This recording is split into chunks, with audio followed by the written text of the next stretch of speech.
Hello everyone, আমি অনুময় easy math চ্যানেলে তোমাদের স্বাগত। আজকে আমি তোমাদের পাঁচটা টপিক থেকে পাঁচটা খুব ইম্পর্টেন্ট কোশ্চেন নিয়ে এসেছি, যেই কোশ্চেনগুলো পরীক্ষায় বহুবার এসছে। তোমরা শুধু ট্রিকগুলো ফলো করো, ফলো করলে এই টাইপের যদি প্রশ্ন তোমাদের আসে তাহলে খুব সহজেই করতে পারবে। ফার্স্ট প্রবলেমটা কি আছে তোমরা দেখে নাও। নিচের সংখ্যাগুলির মধ্যে কোনটি আলাদা? তোমাকে এখানে চারটে সংখ্যা দিয়ে দিয়েছে, তাহলে এরকম প্রবলেম থাকলে তোমরা কি করে করবে সেটা দেখে নাও ভালো করে। এখানে 55 আছে, 55 আমি সংখ্যা দুটোকে গুণ করে দেবো, 5 আর 5 কত হয়? 25। আমি 25 কে কি আকারে লিখতে পারি? 25 কে লিখতে পারি 5 এর স্কয়ার। তার মানে কি আকারে পেলাম? একটা সংখ্যার বর্গ আকারে আমি লিখতে পারলাম, কিন্তু শুধু সংখ্যাটাকে লিখতে পারবো না, সংখ্যাটাকে এরকম ভাবে লাগানোর পরে লিখতে পারছি। এগুলো কিন্তু এইভাবেই করতে হবে। তাহলে এটার ক্ষেত্রে আসো, 82, 82 8 আর 2 কে তুমি গুণ করো, কত হয়? 8 দুগুণে 16। তাহলে 16 কে কার স্কয়ার লিখতে পারো? 4 এর স্কয়ার। এটার ক্ষেত্রে আসো, 7 গুণ 7, 7 7 49, 49 কে তুমি লিখতে পারো 7 এর স্কয়ার। তাহলে প্রত্যেকটা সংখ্যাকে কিন্তু কোনো একটা সংখ্যার স্কয়ার আকারে লেখা যাচ্ছে, অবশ্যই তার ডিজিট দুটোর গুণফলকে। শুধু সংখ্যাটাকে লেখা যাবে না, কারণ অতই তোমাদেরকে দেবে না, একটু তোমাদেরকে চিন্তা ভাবনা করতে হবে, সেরকমই প্রবলেম কিন্তু দেওয়া থাকে। তাহলে এটার ক্ষেত্রে আসো, 7 গুণ 4, 7 4 28। এবার 28 কে কি কোনো সংখ্যার বর্গ আকারে লেখা যায়? লেখা যায় না, তাই এই সংখ্যাটা হবে তোমার আলাদা, অর্থাৎ 4 হবে তোমার কারেক্ট অ্যান্সার। তোমরা শুধু কিভাবে করতে হবে অ্যাপ্রোচটা ভালো করে দেখে রাখো। 2 নম্বর প্রবলেমটায় তোমাদের এই মিসিং নাম্বারটা বের করতে হবে। তাহলে কি করে করবে? প্রথমে মাঝখানের নাম্বারটা বাইরের চারটে নাম্বার থেকে কোন লজিকে আসে সেটা তোমরা বের করো। একই লজিকে 99 বেরাবে, সেই লজিকেই কিন্তু কোশ্চেন মার্কের অ্যান্সারটা তোমরা বের করতে পারবে। এই প্রবলেমটা পরীক্ষায় এসেছিল কিন্তু অনেকেই করতে পারেনি, তাই তোমাদের জন্য বেছে বেছে নিয়ে এসেছি। দেখো কি করে করবে। আজকের পর থেকে আর তোমাদের আটকাবে না। 9 এর সঙ্গে 4 গুণ করো, 9 কে 4 দিয়ে গুণ করলে হয় 36। তার সঙ্গে আবার 7 গুণ করো, 36 কে 7 দিয়ে গুণ করলে কত হয়? 7 6 42 এর 2 হাতে 4, 7 3 21 আর 4 25, 252। কোন সংখ্যাটা থেকে গেছে? 10 থেকে গেছে, তোমার এখনো কাজে লাগেনি। এর সঙ্গে তুমি 10টা যোগ করে দাও, কারণ এখানে দেখো 262 দেওয়া আছে, যোগ করলেই কিন্তু 262 হয়ে যায়। তাহলে তুমি একটা লজিক ডেভেলপ করলে, ওই লজিকটাই এটাই অ্যাপ্লিকেবল হয় নাকি আমি দেখবো। আসো করে নেই। 3 কে 5 দিয়ে গুণ করব, 3 কে 5 দিয়ে গুণ করলে হয় 15। যে গুণফলটা বেরোলো তাকে আবার 6 দিয়ে গুণ করব, 15 6 90। কত যোগ করব?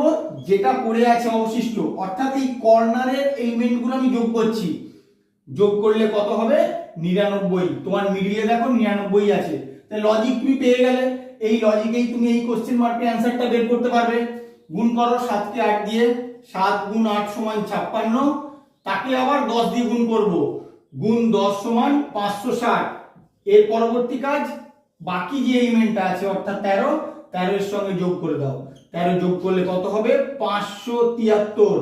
কত নম্বর অপশনে আছে দেখো? 573 4 নম্বর অপশনে আছে। তাহলে এটা হবে তোমার কারেক্ট অ্যান্সার। এরপর থেকে আশা করছি এরকম প্রবলেম এলে তোমরা অ্যাপ্রোচটা আর গন্ডগোল করবে না, ঠিকঠাক অ্যাপ্রোচ করে কারেক্ট অ্যান্সার নিয়ে আসতে পারবে। 3 নম্বর প্রবলেমটায় তোমাদের কোশ্চেন মার্কের জায়গায় কি কি অ্যালফাবেট হবে খুঁজে বের করতে হবে। তাহলে কি করে করবে দেখে নাও। এ থেকে সি, দেখো এরপরে বিসি, এর সঙ্গে যদি +2 করি তাহলে সি হয়। সি এর পরে আমি একটা ডিজিট লিখেছি, লজিকটা দেখে রাখো ভালো করে। ফার্স্ট অ্যালফাবেট গুলো নিয়ে কিন্তু ভাবছি। তাহলে সি এর পরে জি কি করে এসছে? সি এর সঙ্গে ডি ই এফ জি, অর্থাৎ +4 করলে তোমার জি আসে। তারপরে কি? এখানে একটা অ্যালফাবেট এসেছিল, দুটো অ্যালফাবেট লিখেছি কি সিকোয়েন্সে? জি এর পরে যে দুটো হয়, জি এর পরে এইচ, তারপরে আই। তাহলে এখানে কি হবে? জি এর পরে এখানে কত ঘর পরে প্রথম অ্যালফাবেটটা আমি পাবো? এখানে 2 বেড়েছিল, এখানে 4 বেড়েছিল, তাহলে এখানে কত বাড়বে? 6 বাড়বে। তাহলে জি এর সঙ্গে তুমি 6 যোগ করো, H I J K L M. তাহলে এম দিয়ে তোমার শুরু হবে। প্রথমে একটা অ্যালফাবেট হয়েছিল, তারপর দুটো অ্যালফাবেট হয়েছিল, তাহলে এখানে কটা অ্যালফাবেট হবে? অবশ্যই তিনটে অ্যালফাবেট হবে। এম এর পরে কি হয়? N O P. তাহলে এম এন ও পি হবে তোমার কারেক্ট অ্যান্সার। এরপরে এটা কি করে এসছে সেটাও একটু দেখে নিই। এম থেকে ইউ, এখানে 6 বেড়েছিল, তাহলে এখানে 8 বাড়া উচিত। দেখে নাও এম এর পরে 8 ঘর, N O P Q R S T U, দেখো 8 ঘরে কিন্তু তোমার ইউ হচ্ছে। ইউ এর পরে কটা অ্যালফাবেট হবে? একটা, দুটো, তিনটে, চারটে, ব্যাস 4টে অ্যালফাবেট ইউ এর পর পর লেখা আছে। তাহলে তোমার কত নম্বর অপশনটা হবে? এম এন ও পি, 4 নম্বর অপশন হবে কারেক্ট অ্যান্সার। তোমরা লজিকটা ভালো করে দেখে রাখো, এইভাবে কিন্তু অ্যাপ্রোচ করলে খুব ইজি বেরিয়ে যাবে। অন্যভাবেও এটা করা যায়, আমি সবথেকে সোজা পদ্ধতিটা তোমাদেরকে করালাম। 4 নম্বর প্রবলেমটা নাম্বার সিরিজ থেকে দেওয়া আছে। এই কোশ্চেন মার্কের অ্যান্সারটা তোমাদেরকে বের করতে হবে। তাহলে কি করে করবে? আমরা ডিফারেন্সগুলো বের করে নেব। প্রত্যেকটা নাম্বারের থেকে প্রত্যেকটা নাম্বারের ডিফারেন্স কত বা কিভাবে ইনক্রিজ হচ্ছে, ওখান থেকে কোনো লজিক বেরোয় কিনা দেখবো। 5 থেকে 12 প্লাস 7 করলে হচ্ছে 12 থেকে 23 প্লাস 11 করলে হচ্ছে 23 থেকে 50 প্লাস 27 করলে হয় 50 থেকে 141 প্লাস 91 করলে হচ্ছে। দেখো 7, 11, 27, 91, এখান থেকে কি তুমি কোনো রিলেশন বের করতে পারছো? পারছো না। তাহলে তুমি আবার একটা কাজ করো, এগুলো কিভাবে বাড়ছে তার কোনো লজিক বের করার চেষ্টা করো। 7 থেকে 11 প্লাস 4 হচ্ছে, 11 থেকে 27 প্লাস 16 হচ্ছে, 27 থেকে 91 প্লাস 64 হচ্ছে। তাহলে এবার দেখো এখান থেকে কিছু তুমি খুঁজে পাচ্ছ কিনা। এটা হচ্ছে 2 এর স্কোয়ার, এটা হচ্ছে 4 এর স্কোয়ার, এটা হচ্ছে 8 এর স্কোয়ার। তাহলে কিভাবে বাড়ছে? 2 কে দ্বিগুণ করলে 4, তার স্কোয়ার এখানে আছে 4, 4 কে দ্বিগুণ করলে 8, তার স্কোয়ার এখানে আছে। তাহলে এরপরটা কি হবে? 8 কে দ্বিগুণ করলে হয় 16, 16 স্কোয়ার তোমার এখানে বাড়বে। 16 স্কোয়ার মানে কত হয়? 256। আমাকে বের করতে হবে এইখানে কত অ্যাড করতে হবে। এইখানে তাহলে নাম্বারটা কি করে বেরোবে? 256 সঙ্গে আমি যদি 91 অ্যাড করি তাহলে কিন্তু এই নাম্বারটা আমার বেরোবে। যে নাম্বারটা বেরোবে সেটার সঙ্গে 141 অ্যাড করলেই কোশ্চেন মার্কে অ্যান্সার পেয়ে যাবো। তাহলে আসলে করে নিই এটা।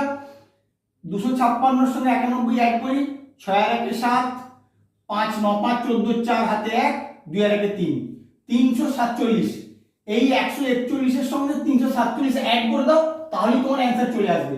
7 আর 1 8, 4 4 8, 3 আর 1 4, 488 হবে তোমার অ্যান্সার। কত নম্বর অপশনে আছে দেখো? 4 নম্বর অপশনে আছে 488। তোমাদের কিন্তু এই রকম ভাবেও অ্যাপ্রোচ করতে হবে, শুধু কিভাবে অ্যাপ্রোচ করছি সেটা খেয়াল রাখো। 5 নম্বর প্রবলেমটা কি বলেছে দেখো? 3782 = 515, 1235 = 65, 8742 = 1011 হলে 9430 কে কি লেখা যাবে? তাহলে প্রত্যেকটা এখান থেকে এটা কি করে এসছে তার একটা রুল বের করো। এখান থেকে এটাও ওই রুলেই আসবে, এটাও এই রুলেই বেরোবে, সেই রুলেই কিন্তু তোমার কোশ্চেন মার্কের অ্যান্সারটা তুমি পাবে। তাহলে কিভাবে আসছে? প্রথমে আমি লিখে নেব 3782, এখান থেকে 515 আমাকে আনতে হবে। তাহলে কি করে আসতে পারে? তুমি এক কাজ করো, প্রথমে কি আছে 3782 লিখে নিলাম, এখান থেকে 515 কি করে আসবে? ফার্স্ট ডিজিট আর লাস্ট ডিজিট এই দুটোকে আমি অ্যাড করি, 3 আর 2 যোগ করলে 5, 7 আর 8 মিডিলে যে দুটো আছে সেই দুটোকে অ্যাড করি, অ্যাড করলে হয় 15। এবার এই দুটোকে পাশাপাশি এনে লিখে দেই, তাহলে কিন্তু আমার 515 আসে। এবার এই লজিকটাই এটার ক্ষেত্রে খাটে নাকি দেখবো। আমি আগে লিখি সংখ্যাটা 1 2 3 5। প্রথমে কি করেছি? ফার্স্ট ডিজিট আর লাস্ট ডিজিট অ্যাড করেছি, 1 আর 5 অ্যাড করলে হয় 6। এরপরে সেকেন্ড আর থার্ড অ্যাড করেছি, 2 + 3 করলে হয় 5। এবার 6 আর 5 এই দুটো পাশাপাশি লিখে দেবো, দেখো তোমার 65 আছে। তাহলে লজিকটা তুমি পেয়ে গেলে। তাহলে এটার ক্ষেত্রে একটু দেখে নাও, 8 আর 2 অ্যাড করলে কত হয়? 10, 7 আর 4 অ্যাড করলে 11। দেখো পাশাপাশি লিখলে কিন্তু আমার এই নাম্বারটা চলে আসে। একই রকম ভাবে এটার ক্ষেত্রে ওই লজিকটা লাগিয়ে অ্যান্সারটা পেয়ে যাব। কি আছে? 9430। প্রথমে ফার্স্ট আর লাস্ট অ্যাড করো, 9 + 0 মানে 9, সেকেন্ড আর থার্ড অ্যাড করো, 4 + 3 মানে 7। এবার এই দুটোকে পাশাপাশি লিখে দিলে কত পাও? 97। এবার অপশনের দিকে তাকাও, 1 নম্বর অপশনে আছে 97। তাহলে এইভাবে তোমরা অ্যাপ্রোচ করবে। আমার ভিডিওটা কেমন লাগলো তোমরা অবশ্যই কমেন্ট করে জানিও এবং বন্ধুদের সঙ্গে বেশি বেশি করে শেয়ার করবে। নতুন নতুন লজিক, নতুন নতুন ট্রিক শেখার জন্য আমার সঙ্গে অবশ্যই থাকতে হবে। Please like, share, comment and subscribe your channel Onuma Easy Math. Thank you.